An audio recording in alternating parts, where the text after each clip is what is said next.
speak with you just very briefly about access site complications. So vascular complications can occur either prior to hemostasis, after, or you can consider other, and listed here are the ones that we're more familiar with: bleeding, dissection, perforation, and rupture. Even after hemostasis has been obtained, there's still the risk of bleeding, AV fistula formation, pseudoaneurysm, and even occlusion. Access site complications can be non-penetrating traumatic lesions that may not produce acute symptoms. They may go undetected. They're more likely if the target lesion is distant from the site of vessel injury. And asymptomatic PAD may be traumatized with device passage during procedures. Risk factors for access site complications include these factors listed on the table: female gender, obesity, low body weight, hypertension, over-anticoagulation, use of thrombolytic agents, elevated creatinine, and then some other technical aspects: larger sheath size, prolonged time, older age, platelet count, intra-aortic balloon counterpulsation, and then if there's a concomitant venous sheath or need for repeat revascular intervention.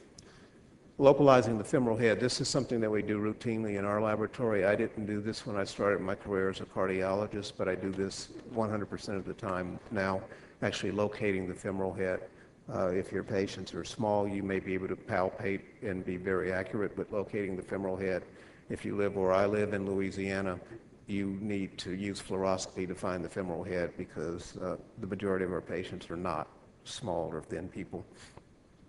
When we do get access, then we perform a femoral angiogram, and that femoral angiogram does a couple of things. One is it lets you know that you're in the right spot as far as the access is concerned.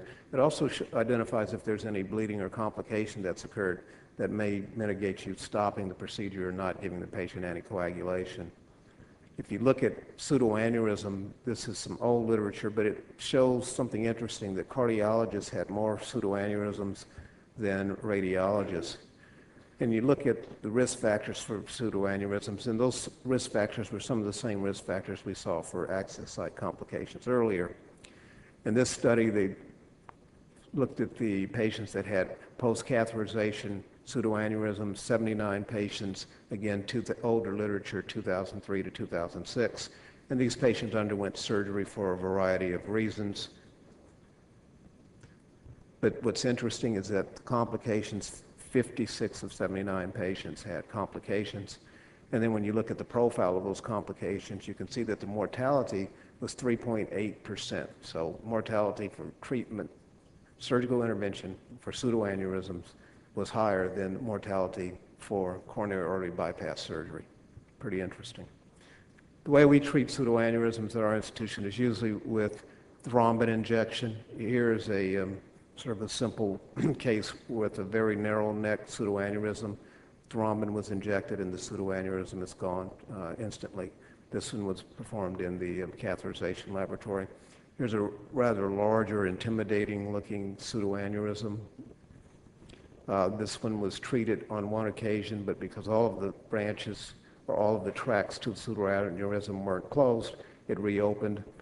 Then it was subsequently occluded with a thrombin injection and occlusion of the neck with a diagnostic catheter at the same time.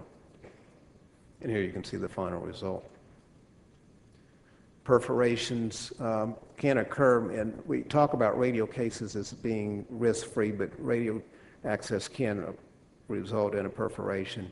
If you have a bleeding site, or if you have bleeding or a patient is hypotensive, you have to remember that angulated views may be necessary to identify the bleeding site. It may not be seen on the AP view.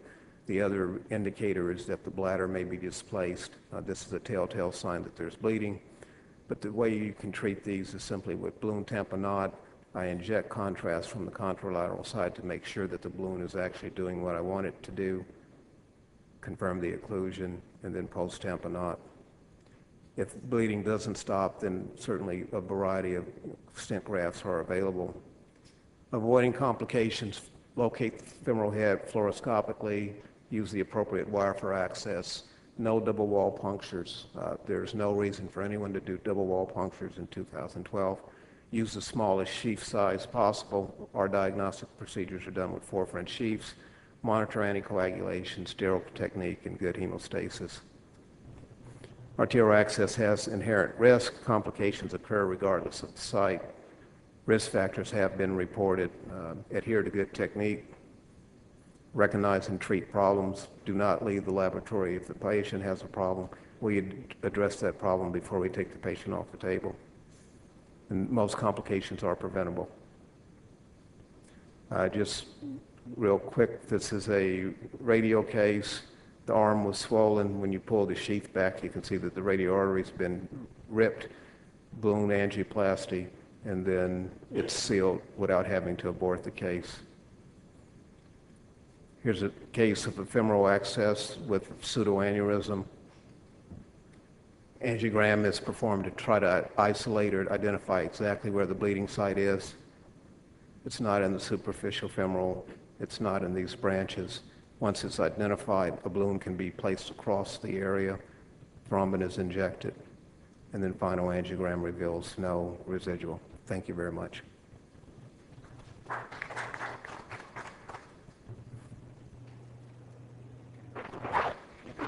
Dr. Collin, we shifted around 5 years back to an ultrasound-guided punctures. And 5 years down the line, we really don't see such complications, what we have all shown. And I think anybody who's doing an intervention and using a lot of anticoagulants, they should be really well trained in ultrasound, because you actually absolutely delineate all the complications, because it's only anterior wall puncture. You can exactly place the catheter and the needle where you want. If it's a high profunda origin, you can put the puncture into a common femoral. So, you don't have, the chances of complications becomes negligible.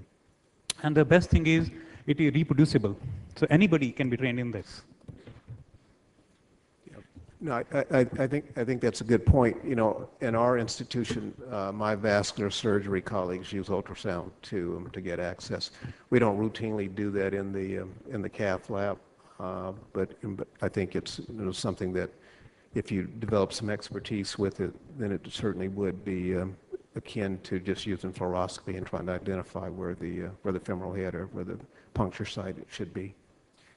You stress that you get everything solved before you leave the cath lab. There is a situation, though, where the patient's up on the ward or in the room.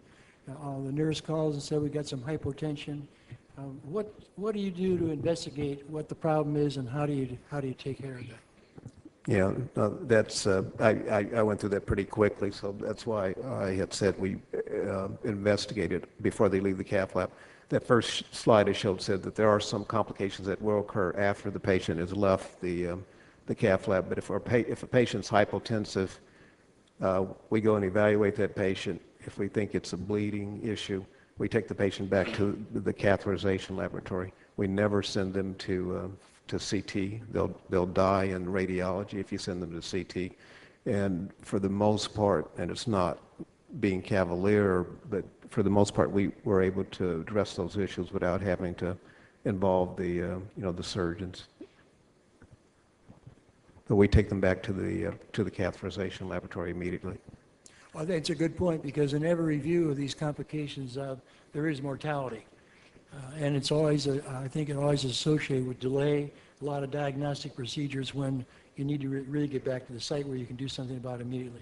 Yeah, I think a key point, and one of the things that is not well publicized, is the risk or the complications of trying to operate on an iliac artery, and especially trying to do that acutely. And so you would be able to speak to that better than I can, but it's not so simple. We would imagine that you can just take them to the OR and open their belly and repair their iliac artery, and most of the times that is not the case. And the fatalities that I've seen over the years have usually been due to a ruptured iliac artery where there was a delay, and even if the patient went to the OR, those were the patients that died.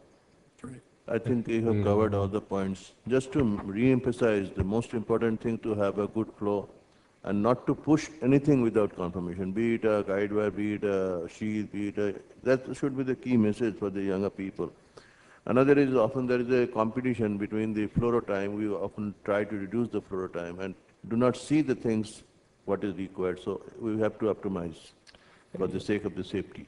Yeah, I think there are a lot of other, I was just basically talking about the access complications, but you're right, there are a lot of other complications. And one of the things that we did in that last live case that you saw was we did an angiogram, but then we used the post-processing and zoomed the image, so you don't have to take these magnified views all the time. You can actually do a lot of that, or magnify the image that you have using your software in your cath lab, and gives you enough information that you don't have to do additional angiographic views. I'm sorry for the interruption, Mr. Chairman. Can we move on to the next presentation, please? Thank you.